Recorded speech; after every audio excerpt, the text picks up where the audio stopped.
Good morning बच्चों। जैसा कि आप सभी को पता है कि हम लाइफ प्रोसेस का ये चैप्टर की जो सीरीज है वो स्टार्ट करी हुई थी और इसमें हम दो टॉपिक क्लियर कर चुके हैं लाइफ प्रोसेस के। आज जो हमारा टॉपिक रहेगा वो टॉपिक रहेगा ट्रांसपोर्टेशन। ठीक है, हम जानेंगे कि चीज़ें हमारी बॉडी के अंदर इधर से उधर जा कैसे रही हैं, किसकी हेल्प से जा रही हैं और किस फॉर्म में जा रही हैं। ठीक है बच्चों, तो ये सारी चीज़ें हम आज पढ़ेंगे।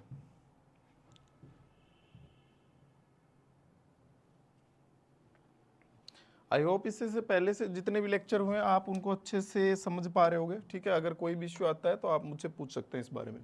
ठीक बच्चों, तो देखें सबसे पहले कि ट्रांसपोर्टेशन है क्या। तो ट्रांसपोर्टेशन क्या है बच्चों? The main transport system in human being is the circulatory system. ठीक है, हमारी बॉडी के अंदर है सर्कुलेटरी सिस्टम और इस सर्कुलेटरी सिस्टम में है blood, arteries, veins, capillaries and heart. ठीक है, ये सारी चीजें हैं जो कि एक फ्लू जो ब्लड है उसको कंटिन्यू भेज रही है हमारी बॉडी के डिफरेंट पार्ट में। इसके साथ साथ लिम्फ है, प्लाज्मा है, बहुत सी ऐसी चीज़ें हैं जो हमारी बॉडी में ट्रैवल कर रही हैं और अकेले ट्रैवल नहीं कर रही, इनके साथ ढेर सारे कंपोनेंट भी ट्रैवल कर रहे हैं और इन कंपोनेंट की नीड पड़ती है हमारी बॉडी के डिफरेंट सेल और टिश्यू को। कैसे? सबसे पहले ब्लड के बारे में देखते हैं क्या है। तो ब्लड है ना, हमारा ब्लड ब्लड फूड ट्रांसपोर्ट करता है, ऑक्सीजन ट्रांसपोर्ट करेगा और वेस्ट प्रोडक्ट को भी ट्रांसपोर्ट करेगा। कैसे? क्योंकि ब्लड के पास है बच्चों प्लाज्मा, आरबीसी जिसको रेड ब्लड सेल बोलते हैं, डब्ल्यूबीसी वाइट ब्लड सेल इसको हम बोलते हैं, एंड प्लेटलेट्स। ठीक है, ये सारी चीजें हैं किसके पास? एक ब्लड के पास। अब इन सारी चीजों की हेल्प से वो फूड है, ऑक्सीजन है और वेस्ट प्रोडक्ट है उनको ट्रांसपोर्ट करता है।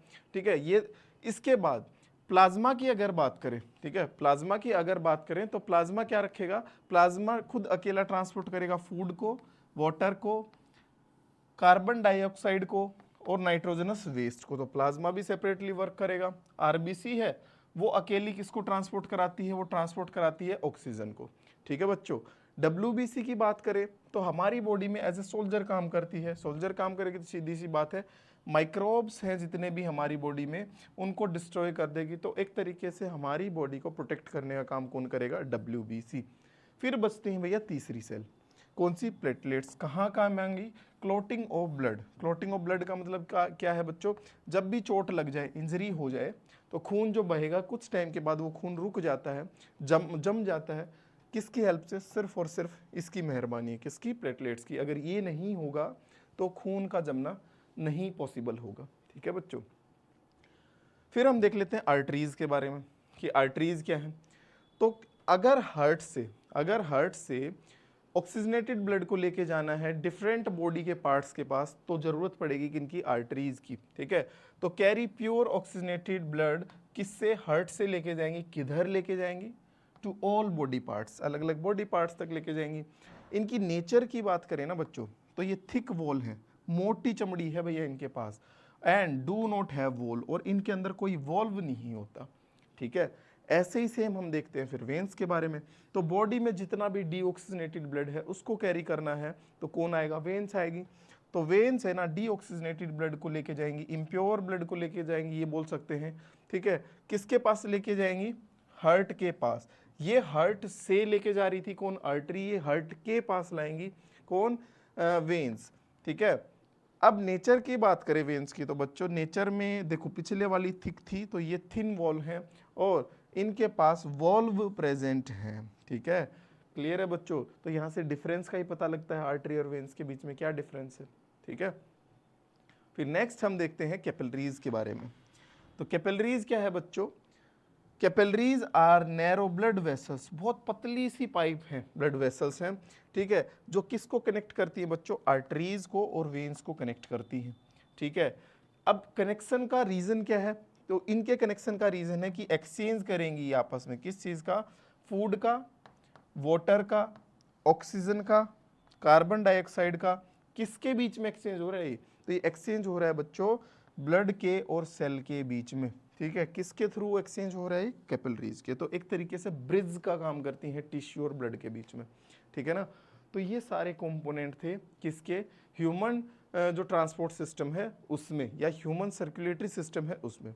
तो यहाँ पे हमारे क्लियर हो गया ब्लड, आर्टरी, वेन्स, कैपिलरी। अब बचता है मेन रीजन। तो मेन रीजन कौन सा है बच्चों? हार्ट। तो देख लेते हैं हार्ट के बारे में भी। देखो भाई हार्ट है ना, हार्ट एक तो मसल्स का बना हुआ है, दैट्स वाई इसको बोलते हैं मस्कुलर ऑर्गन। काम क्या है इसका, ब्लड को पंप आउट करेगा। किधर को पंप आउट करता है, to all part of the body. Body में जितने भी पार्ट अगर उनको ब्लड चाहिए तो वो यहाँ से पंप आउट होके जाएगा। अब इसके स्ट्रक्चर के बारे में देखें ना बच्चों, तो इसके पास है ना 4 चैम्बर है। कितने चैम्बर, 4 चैम्बर, 4 चैम्बर होता है हार्ट। ठीक है, इन 4 चैम्बर के बारे में देख लेते हैं। अगर ऊपर के रीजन की तरफ बात करें, देखिए ऊपर वाले रीजन है तो यहाँ तो प्रेजेंट होगा ओट्रिया, और नीचे वाले रीजन की बात करें तो वहां आपको देखने को मिलेगा वेंट्रिकल। तो 2 ओट्रिया हो गए, 2 वेंट्रिकल। ठीक है, एक लेफ्ट ओट्रिया, एक राइट ओट्रिया, एक लेफ्ट वेंट्रिकल, एक राइट वेंट्रिकल। तो 4 चैम्बर हो गए हमारे। ठीक है भाई, लेकिन हम अगर वेंट्रिकल की बात करें, किसके कंपैरिजन में, हम ओट्रिया के कंपैरिजन में अगर वेंट्रिकल की बात करें, तो जो वेंट्रिकल की वॉल है ना बच्चों, दीवारें हैं, वो थिक हैं, ओट्रिया की थिन है। अगर राइट और लेफ्ट चैम्बर की बात करें तो राइट और लेफ्ट चैम्बर, मतलब जब राइट और लेफ्ट हो गया तो बीच में कोई तो दीवार होगी, तो उस दीवार को, राइट को और लेफ्ट चैम्बर को कोई दीवार अलग करती है तो उस दीवार का नाम है बच्चों सेप्टम। ठीक है, अब सेप्टम क्यों है, इसका भी एक रीजन है। सेप्टम इसलिए है बच्चों ताकि ऑक्सीजनेटेड और डीऑक्सीजनेटेड ब्लड हमारी बॉडी में अलग अलग बहता है, वो आपस में मिल ना जाए। तो सेप्टम बहुत जरूरी है भाई, ताकि ऑक्सीजनेटेड और डीऑक्सीजनेटेड ब्लड मिक्स अप ना हो जाए।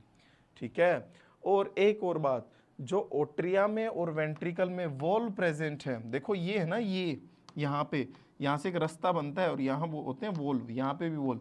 ये वॉल्व क्यों प्रेजेंट होते हैं बच्चों, ये ओट्रिया और वेंट्रिकल में वॉल्व, वाल की बात नहीं कर रहा, वॉल्व की बात कर रहा हूँ। ठीक है, ये इसलिए प्रेजेंट है ताकि ब्लड सिर्फ एक ही डायरेक्शन में जाए, वापिस से बैकवर्ड डायरेक्शन में ना जाए। ठीक है, क्लियर है। तो वॉल्व की प्रेजेंस क्यों है हार्ट के चैम्बर में, तो ये भी आपको समझ में आ गया होगा। ठीक है बच्चों, ये भी चीज आपको क्लियर होगी अच्छे से। ठीक है ना, ठीक है, नेक्स्ट देखते हैं फिर हम। अगर वर्किंग ऑफ हार्ट देखें तो वर्किंग ऑफ हार्ट देख लेते हैं भैया अच्छे से, ये बहुत जरूरी है। ठीक है, कि हार्ट कैसे काम करता है।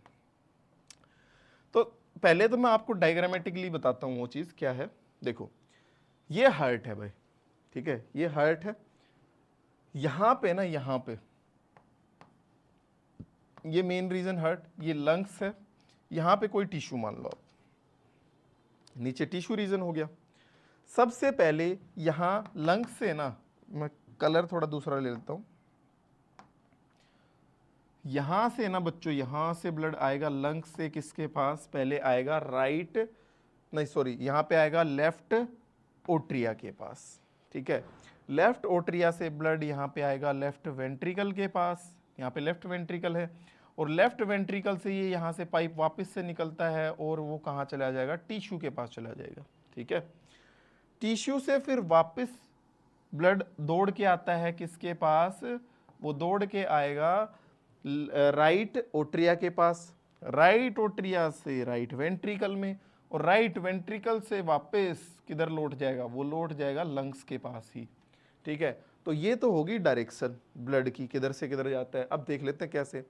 जो लंग्स से लेफ्ट ओट्रिया के पास लेके आया, लंग्स से लेफ्ट ओट्रिया के पास लेके आया, लंग्स से लेफ्ट ओट्रिया के पास कौन, यहाँ पे लेके आती है बच्चों पल्मनरी वेन।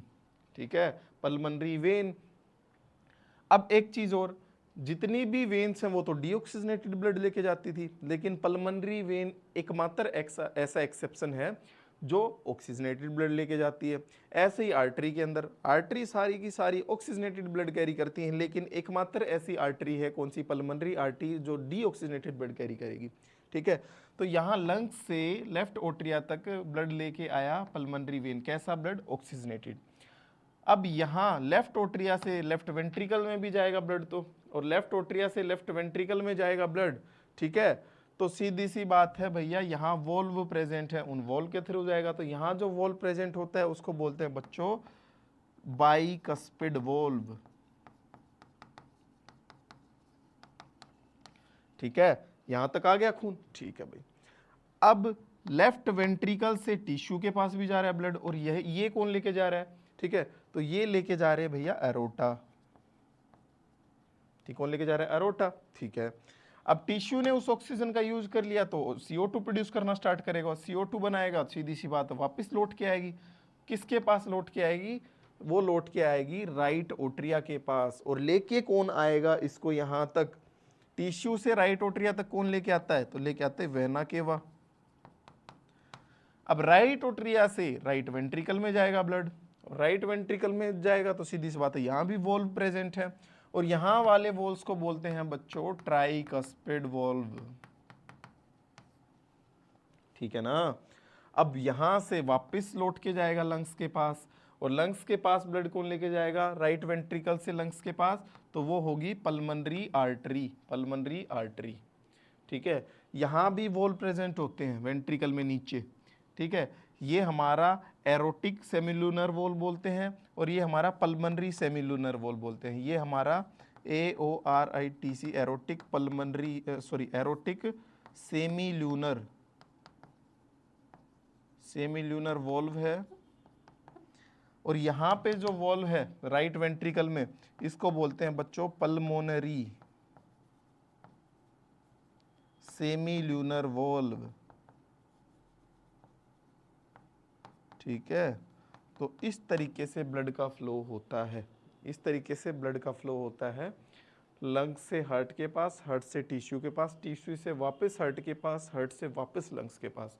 तो इस तरीके से सेपरेटली ट्रेवल करेगा ऑक्सीजनेटेड ब्लड और डीऑक्सीजनेटेड ब्लड, ठीक है बच्चों।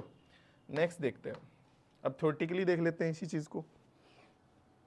थ्योरेटिकली क्या बोलता है कि व्हेन द लेफ्ट ओट्रियम रिलैक्स, जब लेफ्ट ओट्रियम रिलैक्स कर रही है तो ऑक्सीजनेटेड ब्लड है ना वो आना स्टार्ट हो जाएगा। कहां से?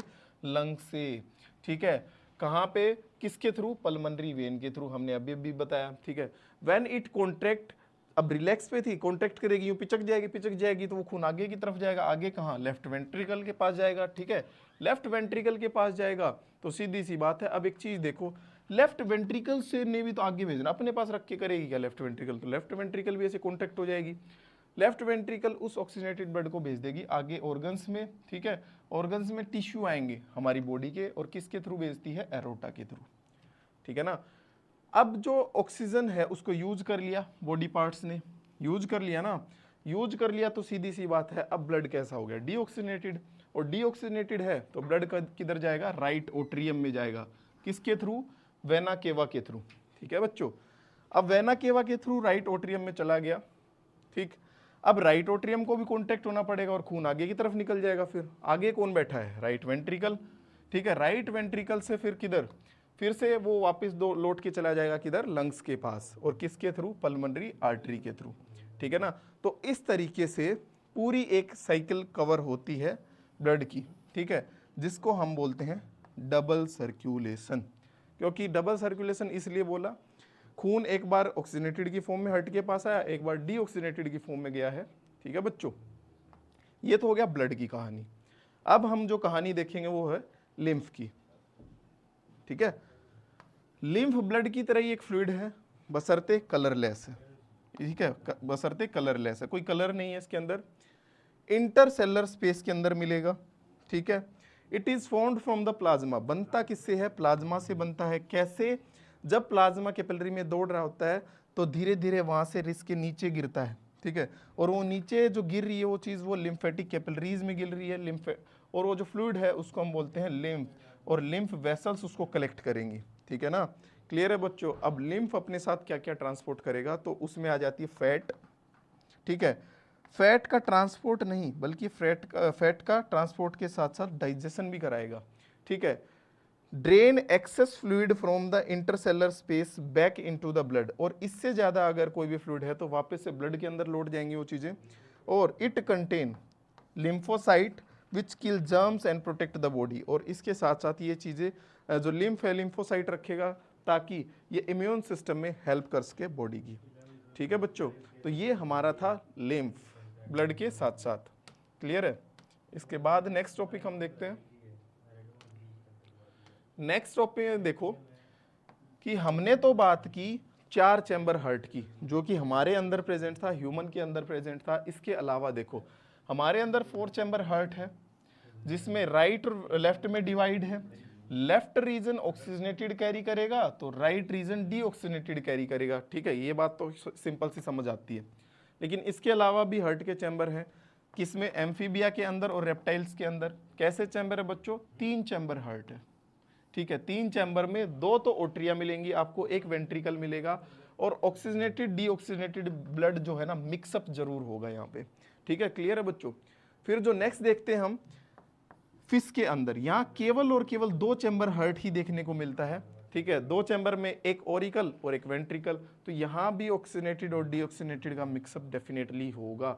ठीक है, लेकिन गिल्स के अंदर कैसा होगा, ऑक्सीजनेटेड ही होगा, क्योंकि जो एक्वेटिक है फिश, एक्वेटिक है, सांस लेंगे गिल्स से। क्लियर है बच्चों। तो ये हमारा था मैमल्स के अंदर या लिविंग बॉडी के अंदर ट्रांसपोर्ट। अब हम ट्रांसपोर्ट देखते हैं प्लांट्स के अंदर। तो प्लांट्स के अंदर ट्रांसपोर्ट होगा बच्चों जाइलम से और फ्लोएम से, 2 ही चीज़ों से। अगर वाटर और मिनरल का ट्रांसपोर्ट कराना है तो वो होगा जाइलम के थ्रू। ठीक है, क्योंकि जाइलम के पास क्या है, वाटर और मिनरल का ट्रांसपोर्ट जाइलम कराएगा। ठीक है, कहाँ से कराएगा, रूट से कराएगा। ठीक है भाई, क्योंकि जाइलम के पास ऐसा क्या है जो ट्रांसपोर्ट करा रहे हैं, तो जाइलम के पास बच्चों जाइलम वेसल है, ट्रैकेड्स हैं। ठीक है, जो कि सिंपली मूव ऑन करा देंगे या फिर अपवर्ड मूवमेंट करा देंगी वाटर की, किधर से, रूट से या फिर सोयल से। ठीक है, उसके बाद का जो पॉइंट आता है हमारा आता है फ्लोएम का।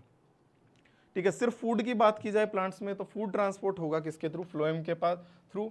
अब बल्क अमाउंट में चीजें ट्रांसपोर्ट होती हैं, फूड बल्क अमाउंट में ऊपर की तरफ खींचा जाता है या फिर डिफरेंट बॉडी पार्ट में भेजा जाएगा, तो इस बल्क अमाउंट में इस प्रोसेस को हम बोलते हैं ट्रांसलोकेशन। ठीक है ना बच्चों, तो इस तरीके से फूड भी ट्रांसपोर्ट किया जाएगा प्लांट्स के अंदर। तो मिनरल्स, वाटर्स और फूड, तीनों चीज़ें ट्रांसपोर्ट होगी। पहले वाली दोनों चीज़ें जाइलम के थ्रू, और लास्ट की जो फूड आइटम है वो ट्रांसपोर्ट होंगे फ्लोएम के थ्रू। तो इस तरीके से प्लांट्स में और एनिमल में ट्रांसपोर्ट होगा। तो आज की क्लास हम यही फिनिश करते हैं। Thank you.